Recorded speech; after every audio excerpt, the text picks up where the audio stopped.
ایک باب علم سے دوسرا باب علم کھلتا ہے، ایک نقطے سے دوسرا نقطہ وجود میں آتا ہے، ایک اطلاع بہت سی اطلاعات کو جنم دیتی ہے۔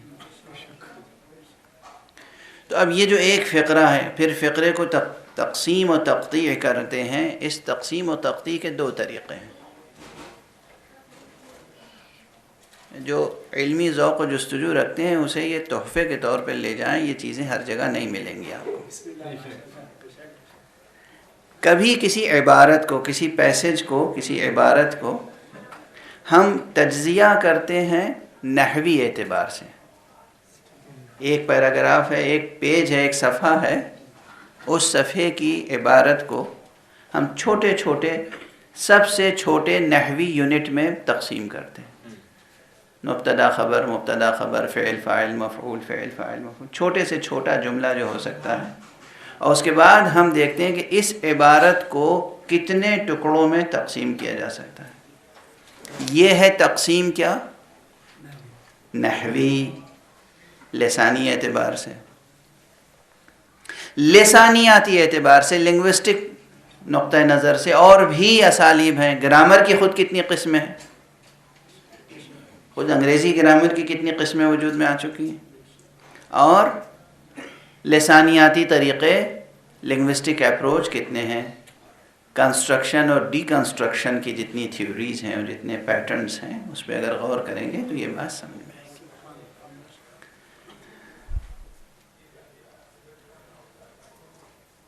اس کے مقابلے میں کبھی ہم پورے پیراگراف میں یا کسی ایک جملے میں، ایک سینٹنس میں جو بات کہی گئی ہے اس کا نحوی تجزیہ نہیں کرتے، منطقی تجزیہ کرتے ہیں کہ اس اتنی بڑی عبارت میں چھوٹی سے چھوٹی یونٹ کون سی ہے اور کتنی انفارمیشنز ہمیں اس ایک پیج میں یا ایک پیراگراف میں مل رہی ہیں۔ واضح ہے؟ یعنی اس کا تجزیہ، ایک چھوٹی سی مثال ہے اور اس میں بڑی بحث چھپی ہوئی ہے۔ آپ میں سے اکثر حضرات ٹیلی ویژن تو دیکھتے ہوں گے۔ مجھے یہ توفیق برابر نہیں ہوتی، لیکن اس دور میں جی رہا ہوں کہ کبھی نہ کبھی یہ توفیق قہری طور پر ہو ہی جاتی ہے۔ میں ٹیلی ویژن کا مخالف نہیں ہوں، اس کے صحیح استعمال کا مؤید ہوں، صحیح استعمال ہونا چاہیے۔ اب کبھی کبھی ٹیلی ویژن پہ ایڈ آتا ہے، 1 منٹ کے ایڈ میں کتنی انفارمیشن دیتے ہیں؟ 1 منٹ کا ایڈ،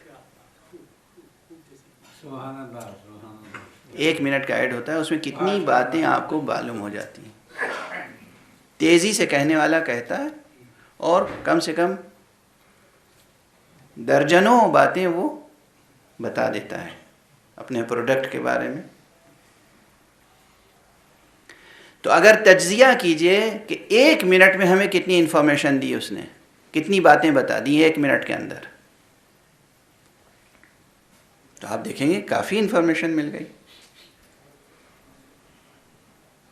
کبھی 1 گھنٹے کی مجلس میں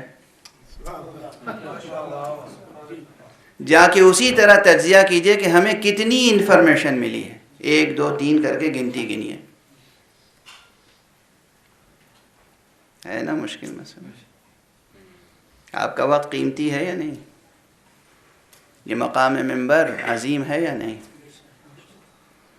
1 منٹ کے ایڈ میں کتنی انفارمیشن ملتی ہے اور 1 گھنٹے کی مجلس میں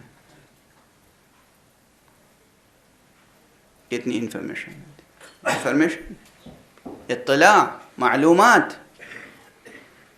1 گھنٹے کی تقریر کے بعد پہلے جو آپ کی معلومات تھی اس میں نئی کچھ معلومات کا اضافہ ہوا یا نہیں ہوا؟ کبھی سوچا ہے اس طرح سے؟ اور نہیں ہوا تو پھر کیا ہوا حاصل؟ یہاں ٹھہر کے تھوڑا سا تجزیہ دونوں رخ پہ غور کر لیں۔ کسی کو حق پہنچتا ہے یہ کہنے کا کہ یہ 1 گھنٹے کی 1 منٹ کی جو انفارمیشن ہوتی ہے اس میں نہ جذبات انوالو ہوتے ہیں نہ احساسات انوالو ہوتے ہیں، صرف وہ اطلاع دے رہا ہے اور ہم سن رہے ہیں، اس کے بعد ہماری چوائس ہے۔ یہ جو 1 گھنٹے کی مجلس ہوتی ہے اس میں انفارمیشن صرف امپورٹنس نہیں رکھتی ہے، جذبات کا انوالومنٹ، پورے وجود کا انوالومنٹ، فضائل کے ساتھ، مصائب کے ساتھ، مطالب کے ساتھ، اور اس کے بعد پورا نفس، پورا وجود ایلیویٹ ہوتا ہے، بلندی آتی ہے ہمارے نفس میں، ہم ایک خاص روحانی فضا میں سانس لیتے ہیں، ہم ایک خاص معنوی فضا میں پہنچ جاتے ہیں، ہم ایک خاص رشتے کو مضبوط کرتے ہیں۔ تو اس 1 منٹ کے ایڈ میں اور اس 1 گھنٹے کی مجلس میں اس طریقے سے موازنہ نہ کیجیے جس طریقے سے تاجر اپنے معاملات کا موازنہ کرتا ہے، اس لیے کہ مجلس میں جو چیز پیش کی جا رہی ہے وہ کوئی بزنس پروڈکٹ نہیں ہے۔ نعرہ حیدری، نعرہ حیدری، محمد، یہ بات اپنی جگہ درست ہے، لیکن بہرحال یہ ذہن عالی میں رہے کہ آج کا جوان اس انداز سے سوچنے لگا ہے، اور ممبر پر آنے والوں کی بھی ذمہ داری یہ ہے، اور مجلس اعضاء منعقد کرنے والوں کی ذمہ داری یہ ہے، مجالس و محافل دینی عرفانی منعقد کرنے والوں کی ذمہ داری یہ ہے کہ وہ واقعاً اس مجلس کو، اس درس کو ایسا بنائیں کہ واقعاً ہمارا نفس کسی خاص رشتے کو مضبوط کر کے اٹھے۔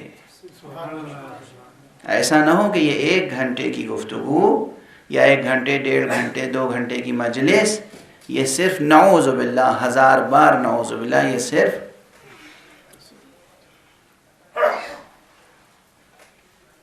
آسودگی ذوق سماعت بن کے رہ جائے، یہ صرف آسودگی ذوق سماعت کے لیے نہیں ہے، یہ صرف ایک سوشل گیدرنگ نہیں ہے،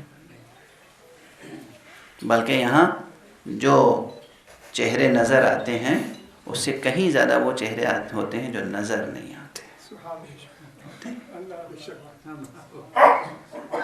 ارواح قدسیہ کی شمولیت مجلسوں میں ہوتی ہے، ملائکہ کی شمولیت ہوتی ہے، شرکت ہوتی ہے۔